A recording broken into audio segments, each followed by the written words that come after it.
सुप्रभात बच्चों। आज हम करेंगे पाठ नंबर 8, जो कि ऋतु राज द्वारा लिखी हुई हमारी एक कविता है, कन्यादान। कन्यादान क्या होता है? कन्या का दान, यानी वधू पक्ष के लोग कन्या का दान करते हैं विवाह के अवसर पर वर पक्ष को। ठीक है बेटा।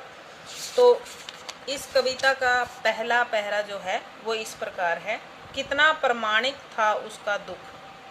कवि कहता है कि विवाह के अवसर पर जो कन्या की माँ है उसका जो दुख है, उसकी जो पीड़ा है वो कितनी सच्ची थी। प्रमाणिक होता है सच्चा, ठीक है, वास्तविक। उस कन्या की माँ का दुख कितना वास्तविक था। लड़की को दान में देते वक्त, जब विवाह के अवसर पर माँ अपनी बच्ची को, अपनी कन्या को दान में दे रही थी, उस वक्त माँ का जो दुख था वो कितना सच्चा था, कितनी पीड़ा हो रही थी उसे। जैसे वही उसकी अंतिम पूंजी हो, ऐसे लग रहा था जैसे वह माँ जो कुछ भी दे रही है, अपनी जो उसकी बेटी थी वो उसे अंतिम पूंजी लग रही थी। यानी कहने का मतलब है कि अपनी बेटी को दान में देने के बाद उसके पास शेष कुछ नहीं बचा था। लड़की अभी सयानी नहीं थी।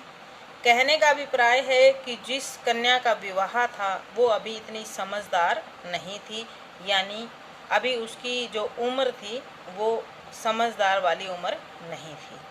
अभी इतनी भोली सरल थी, अभी वह बहुत ज़्यादा भोली थी, बचपना था उसके अंदर और वह बड़ी ही साधारण थी कि उसे सुख का आभास तो होता था।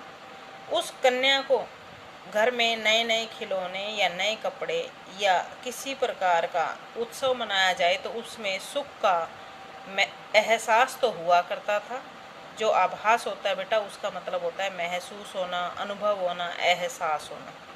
ठीक है, यानी सुख का तो उसे एहसास होता था, लेकिन दुख बांचना नहीं आता था। कहने का मतलब कि वो बच्ची इतनी ज़्यादा छोटी थी अभी कि अगर परिवार के अंदर किसी प्रकार का दुख आ जाता है तो वो उसे पढ़ना नहीं आता था, समझना नहीं आता था। पाठिका थी वह धुंधले प्रकाश की। कवि कहता है कि वह छोटी सी बच्ची अभी धुंधले प्रकाश की पाठिका थी, यानी उसे स्पष्ट रूप से दुख और जो दुख है या सुख है उसको अच्छी प्रकार से समझना नहीं आता था। कुछ तुकों और कुछ लयबद्ध पंक्तियों की, वह लय में बंधी हुई कुछ पंक्तियों और तुकों को तो पढ़ना जानती थी। वास्तव में जो जीवन में आने वाले उतार चढ़ाव हैं उन्हें समझना उसे नहीं आता था। वो इतनी ज़्यादा छोटी थी, सरल थी, भोली थी। ये है बेटा हमारा पहला पहरा। अब इसके सारे जो प्रश्न उत्तर हैं उनका जवाब देना तभी आएगा जब आप इसका सरलार्थ अच्छी प्रकार से समझोगे। अब है हमारा पहरा नंबर 2। माँ ने कहा पानी में झांक कर। जब बेटी सयानी होगी और उसका विवाह हो रहा था, तब माँ विवाह के अवसर पर अपनी बेटी को शिक्षा देते हुए कहती है, क्या कहती है? माँ ने कहा पानी में झांक कर अपने चेहरे पर मत रीझना। कहने का मतलब माँ कहती है बेटी के विवाह के अवसर पर उसे शिक्षा देते हुए, क्या कहती है कि हे बेटी, तुम पानी में अपने चेहरे को झांक कर उस पर खुश मत होना, प्रसन्न मत होना, रीझना मत। आग रोटी सेकने के लिए है। कहने का अभिप्राय है जो आग है वो खाना बनाने के लिए है। अगर तुम पर किसी भी प्रकार का ससुराल में अत्याचार होता है तो यह आग तुम स्वयं जलने के लिए नहीं तो स्वयं जलने के लिए प्रयोग मत करना, केवल खाना बनाने के लिए आग का प्रयोग करना। वस्त्र और आभूषण शाब्दिक भ्रमों की तरह। कवि कहता है कि माँ अपनी बच्ची को समझाते हुए कहती है कि हे बेटे, वस्त्र और जो आभूषण, जो हम कपड़े पहनते हैं या स्त्री जाति जो कपड़े पहनती है, आभूषण होते हैं, वो केवल शाब्दिक भ्रमों की तरह हैं। केवल क्या है? एक धोखा है, बंधन है स्त्री जीवन के।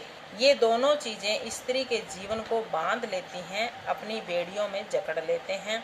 कहने का अभिप्राय कि अगर ससुराल में किसी लड़की पर किसी भी प्रकार का शोषण होता है या अत्याचार होता है या उसको किसी प्रकार से तंग किया जाता है और उसे उसकी जगह पर अच्छे अच्छे वस्त्र और आभूषण ला कर दिए जाते हैं, तो उस कन्या को क्या है, समझदार बनना चाहिए, वस्त्रों और आभूषणों के भ्रम में नहीं पड़ना चाहिए।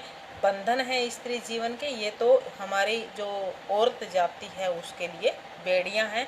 माँ ने कहा लड़की होना, माँ समझा रही है अपनी बच्ची को कि हे बेटी, आप लड़की तो होना, लेकिन लड़की जैसी दिखाई मत देना, समझदार बन जाना, अच्छी सुशील जो है बहू बनकर रहना। ये जो है माँ ने शिक्षा दी है इस पहरे के अंदर। उम्मीद करती हूँ दोनों पहरे आपको अच्छी प्रकार से समझ आ गए होंगे। बेटा, इन दोनों पहरों से संबंधित जितने भी प्रश्न दिए गए हैं, आपसे हरियाणा बोर्ड में अधिकतर प्रश्नों के उत्तर या फिर प्रसंग लिखना इस प्रकार से पूछा जाता है, और कवि और कविता का नाम तो पूछा ही जाता है पक्का। तो आपको अच्छी प्रकार से इन प्रश्नों के उत्तर, कवि कविता का नाम अच्छी प्रकार से याद करना है। पहला और दूसरा 2 ही सेट हैं, इनके जो संबंधित प्रश्न हैं वो आप लिख भी लेना और याद भी कर लेना। ठीक है बेटा, ओके, थैंक यू।